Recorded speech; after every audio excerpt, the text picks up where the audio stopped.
وسلم علی کلکم رائن و کلکم مسئول عن رعیتہ فالامام الذی علی الناس رائن وہو مسئول عن رعیتہ والرجل رائن علی اہل بیتہ وہو مسئول عن رعیتہ۔ حضرت عبداللہ ابن عمر رضی اللہ تعالیٰ عنہما حدیث پاک روایت فرماتے ہیں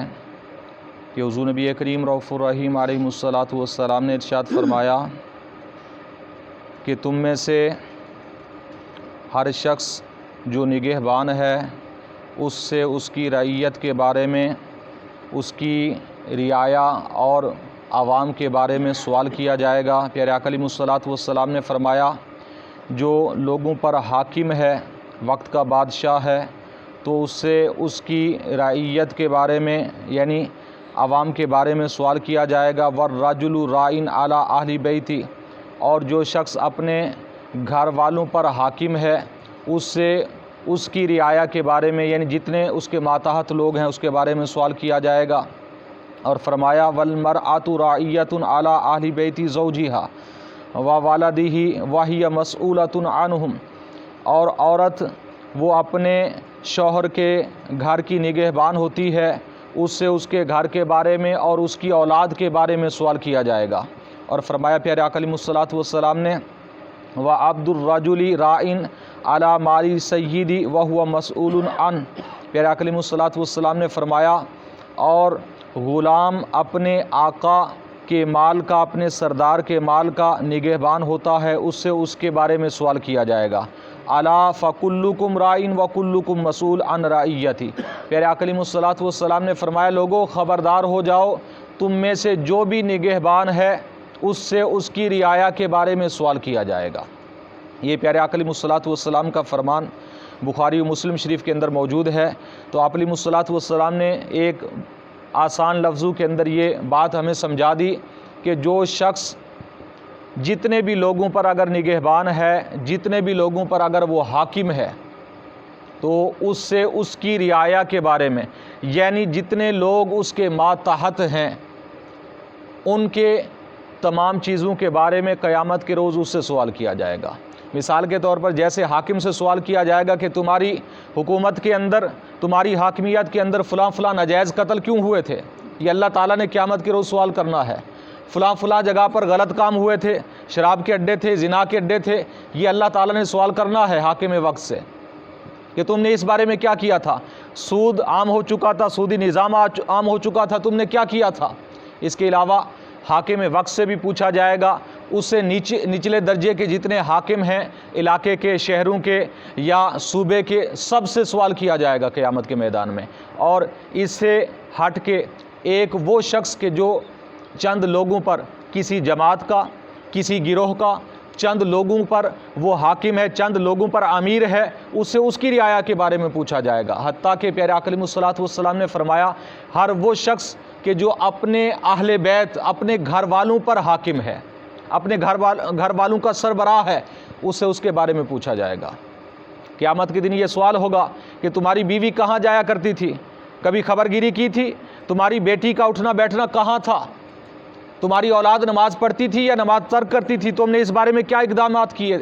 یہ قیامت کے دن سوالات ہونے ہیں، یعنی اولاد بگڑ جائے، گھر والے بگڑ جائیں تو گھر کے سربراہ سے سوال کیا جائے گا قیامت کے میدان میں۔ تو پیارے آقا علیہ الصلاۃ والسلام نے فرمایا لوگوں خبردار ہو جاؤ، اسی طرح عورت سے بھی سوال کیا جائے گا، یعنی ہر وہ شخص چاہے اس کے ماتحت ایک شخص ہے، دو شخص ہیں، چند افراد ہیں یا ایک پوری جماعت ہے، ان سے اس بارے میں قیامت کے دن سوال ہونا ہے۔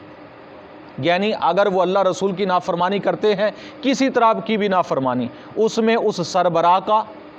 اور اس نگہبان کا جو ان پر نگہبان ہے، امیر ہے، حاکم ہے، امام ہے، ان سے اس کے بارے میں سوال کیا جائے گا کہ تمہارے ماتحت یہ رعایا تھی تمہارے، اور یہ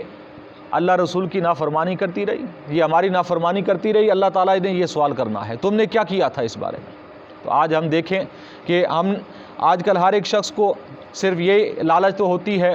کوئی جس شعبے کے اندر بھی ہے، ہر اس شعبے کے اندر اس کا ذہن ہوتا ہے کہ جی میں بڑا بن جاؤں، میں ان تمام لوگوں کا امیر بن جاؤں، میں ان تمام لوگوں کا سربراہ بن جاؤں۔ اور ہر ایک کے اپنے اپنے ایک لفظ ہیں علیحدہ کہ جی بہرحال جو بھی جتنے لوگوں کا سربراہ بننا چاہتا ہے اسے یہ بھی دیکھنا چاہیے کہ میرے ماتحت جتنے بھی لوگ ہوں گے ان سب کا ذمہ دار میں ہوں، قیامت کے روز اللہ تعالیٰ کی بارگاہ میں جواب دہ میں ہوں گا۔ اگر یہ چیز ہمارے ذہن کے اندر ہو، خدا کی قسم آج ہم دیکھیں کہ ہمارے معاشرے کے اندر آج دیکھیں ایک کرسی کے لیے، بڑی نہیں ایک چھوٹی ایم پی ایم این اے کی کرسی کے لیے لوگ لڑتے ہیں، لاکھوں کروڑوں خرچ کر دیتے ہیں اس کرسی کو حاصل کرنے کے لیے، لیکن یہ فکر کسی کو نہیں ہے کہ ہمارے ماتحت جتنی بھی رعایا ہے اس کے اندر جتنے بھی غلط کام ہوں گے ان سب کے غلط کاموں کی ذمہ دار یہ ہیں، لیکن اس بارے میں ہمارا ذہن نہیں جاتا۔ ہم نے یہ کبھی سوچ و بچار نہیں کیا کہ قیامت کے دن اللہ تعالیٰ کی بارگاہ میں ہم جواب دہ کس طرح ہوں گے۔ صرف یہ ہے کہ جی میں سربراہ بن جاؤں، میں بڑا بن جاؤں، میں ایک جماعت کا امیر بن جاؤں، میں ایک جماعت کا سربراہ بن جاؤں، یہ ہر ایک شخص کو فکر ہے، لیکن جواب دہ ہونے کی فکر کسی کو نہیں۔ کاش کہ ہمیں ہمارے دل و دماغ کے اندر اللہ کا خوف اگر آ جائے اور اللہ کا خوف بیٹھ جائے، نبی کریم صلی اللہ علیہ وسلم کا یہ فرمان بیٹھ جائے کہ آپ علیہ الصلوۃ والسلام نے فرمایا الا کلکم رائن و کلکم مسئول، لوگوں خبردار ہو جاؤ، تم میں سے جو شخص بھی جن لوگوں پر نگہبان ہے اس سے اس کے بارے میں سوال کیا جائے گا۔ یہ مت سمجھو، یہ بھول نہ جاؤ کہ قیامت کے دن اللہ تعالیٰ پوچھے گا نہیں، سوال نہیں کرے گا، یہ اللہ کا قانون ہے، اللہ تعالیٰ پوچھے گا اور سوال کرے گا۔ ایک اور حدیث مبارکہ بخاری شریف کے اندر ہے جس کا خلاصہ یہ ہے کہ آپ علیہ الصلوۃ والسلام نے فرمایا قیامت کے دن اللہ تعالیٰ نے جس سے سوالات شروع کر دیے وہ گیا سمجھو، جس سے اللہ نے سوالات شروع کر دیے نا وہ قیامت کے میدان میں وہ بچے گا نہیں، جس کا حساب و کتاب شروع ہو گیا وہ گیا جہنم کے گڑھے کے اندر، یعنی اللہ تعالیٰ کا حساب ہی اتنا سخت ہوگا، اور جس سے اللہ تبارک و تعالیٰ معاف فرما دے گا، پہلے ہی معاف فرما دے گا اور اس سے حساب و کتاب لے گا ہی نہیں، یہ اللہ کا فضل و کرم ہوگا، اور جس کا حساب و کتاب شروع ہو گیا وہ نہیں بچے گا۔ یہ بخاری شریف کے اندر حدیث مبارکہ موجود ہے۔ تو کاش کہ ہم دنیا ہی کے اندر اپنے رب کو راضی کر کے جائیں کہ ایسے انداز میں دنیا سے رخصت ہوں کہ قیامت کے میدان میں اللہ تعالیٰ ہمیں بغیر حساب و کتاب معاف کر دے، تو پھر کام بن جائے گا۔ اگر ہمارا حساب و کتاب شروع ہو گیا تو پھر کسی کھاتے کے ہم نہیں رہیں گے، پھر ہلاکت ہمارا مقدر بن جائے گی۔ اللہ تعالیٰ کی بارگاہ میں دعا ہے کہ پیارے آقا علیہ الصلوۃ والسلام کے وسیلہ سے ہم سب کو علم دین سیکھنے کی، سمجھنے کی، عمل کی توفیق عطا فرمائے۔ آمین بجاہ النبی الامین وما علیہ الا البلاغ المبین۔